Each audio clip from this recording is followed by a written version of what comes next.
Hello दोस्तों, नमस्कार। मैं इतिहास प्रोफेसर गंगाराम विश्वकर्मा। एक बार फिर आपका स्वागत है आपके अपने यूट्यूब चैनल पहलवान गुरुद्दीन ग्रुप ऑफ कॉलेज में। दोस्तों, आज की वीडियो का टॉपिक है यूरोप में धर्म सुधार आंदोलन का सूत्रपात एवं इस आंदोलन की पृष्ठभूमि। दोस्तों, अगर आपने अभी तक हमारा चैनल सब्सक्राइब नहीं किया है तो ज़रूर करें, साथ ही बेल आइकन को भी प्रेस करें। दोस्तों, वीडियो को पूरा ज़रूर देखें, साथ ही अपने दोस्तों और मित्रों को शेयर करें, वीडियो पर लाइक करें, कमेंट्स करें। तो दोस्तों, चलते हैं आज के टॉपिक पर। तो पिछले आपने दो भागों में देखा धर्म सुधार आंदोलन किस प्रकार हुआ, इसके क्या कारण थे, और आज की वीडियो में हम बात करेंगे धर्म सुधार आंदोलन का सूत्रपात एवं इसकी पूर्व पृष्ठभूमि। तो इतिहास की कालक्रम में निर्धारित घटनाओं के अनुसार यह स्वीकार जाता है कि यूरोप में धर्म सुधार आंदोलन का सूत्रपात 1510-11 ईस्वी के वर्ष में जर्मनी के ग्रामीण शिक्षक मार्टिन लूथर की रोम की यात्रा और वहाँ गिरजाघर के दरवाजे के बाहर the 1905 thesis against the abuse of intelligence के पत्र को चिपकाने की घटना के साथ हुआ। ऐतिहासिक साक्ष्यों से प्रकट होता है कि 1511 ईस्वी के वर्ष में जर्मनी का धर्म में श्रद्धा रखने वाला शिक्षक मार्टिन लूथर रोम को ईसाइयों की पवित्र भूमि मानकर वहां गया। वहां पहुंचकर जो कुछ उसने देखा उससे उसका हृदय खिन्न हो गया। वह धर्माधिकारियों द्वारा उचित अनुचित रीति से लोगों से धन ऐंठने से ही दुखी नहीं हुआ, बल्कि रोम के पोप एवं पादरियों के भ्रष्ट और विलासमय जीवन को देखकर उसके हृदय में ईसाइयों धर्माधिकारियों के विरोध क्रोध की अग्नि भड़क उठी। वह निराश होकर लौट आया और उसने यूरोप में फैले हुए धार्मिक अनाचार को दूर करने का संकल्प किया।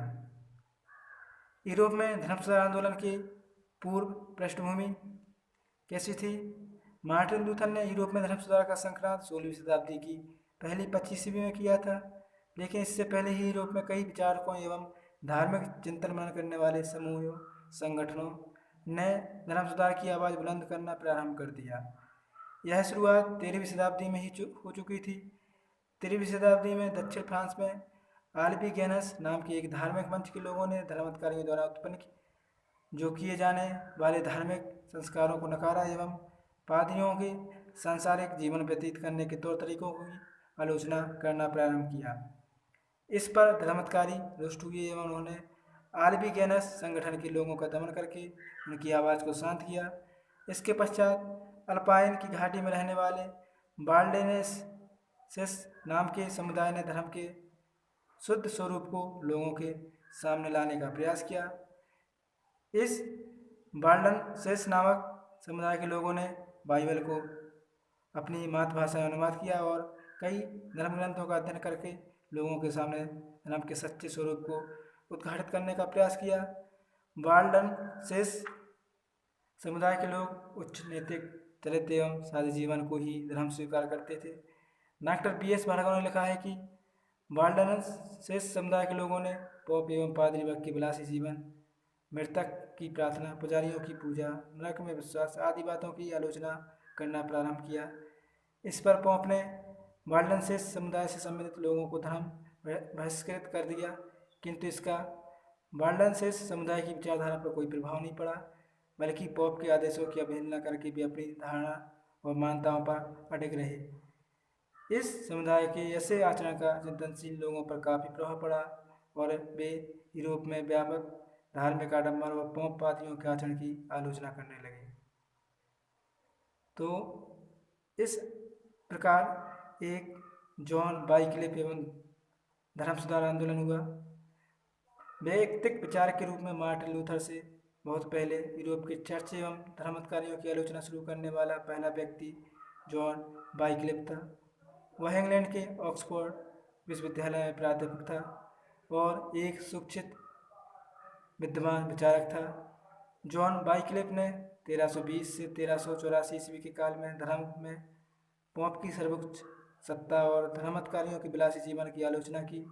वह धर्म में सादा और पवित्र जीवन का पक्षपाती था। वह भाषण कला में निपुण था।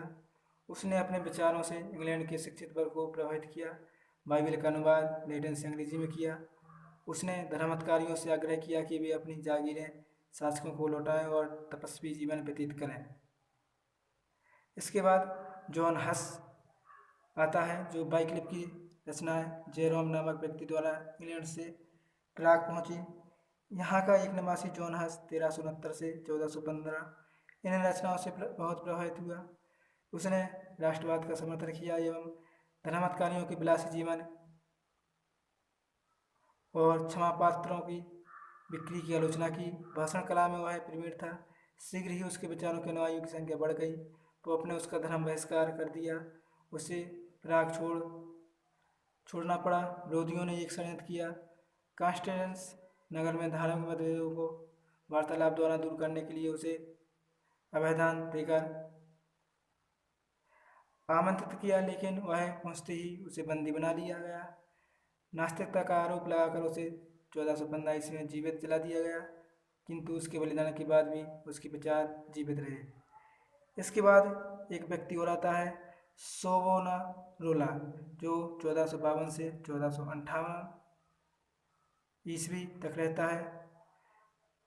सोवोनारोला फराला नामक स्थान का रहने वाला गंभीर प्रकृति का व्यक्ति था। वह धर्म दर्शन रुचि रखता था। सन 1475 में उसने गृह त्याग दिया। वह संत डोमिनिक के बोलोगना मठ में पहुंचा। यहाँ उसने शास्त्रों का अध्ययन किया और वक्तव्य कला विकसित की।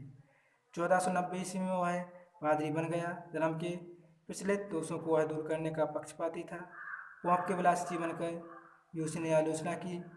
पोप अलेक्जेंडर सष्टम ने उसे अनेक लालच देकर अपनी ओर मिलाने का सफल प्रयास करना चाहा, लेकिन 1495 ईस्वी में उसे धर्म उपदेशक पद से हटा दिया गया, किंतु वह अपने विचारों पर दृढ़ रहा।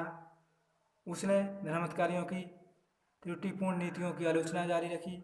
1497 ईस्वी में पोप ने उसे धर्म बहिष्कृत कर दिया, लेकिन वह असत्य के आगे ना झुका और ईसा का सच्चा अनुयायी बना रहा। पोप ने उसे बंदी बनवा दिया और 1498 ईस्वी में उसे फांसी दिलवा दी गई। इसके बाद एक व्यक्ति और आता है, इरेस्मस, 1466 से 1536 ईस्वी में। इरेस्मस रोटरडम हॉलैंड नगर का निवासी था। उसने पेरिस एवं ऑक्सफोर्ड विश्वविद्यालय में शिक्षा प्राप्त की थी। वह मानववादी, दार्शनिक एवं गंभीर विचारक था। वह कलम का धनी था। उसने धर्म में व्यापक बुराइयों को समझा।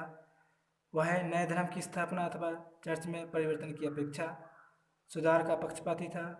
उसने मनुष्य की दिन प्रतिदिन की समस्याओं का चिंतन कर व्यंग्यात्मक शैली में अपने विचार प्रकट किए।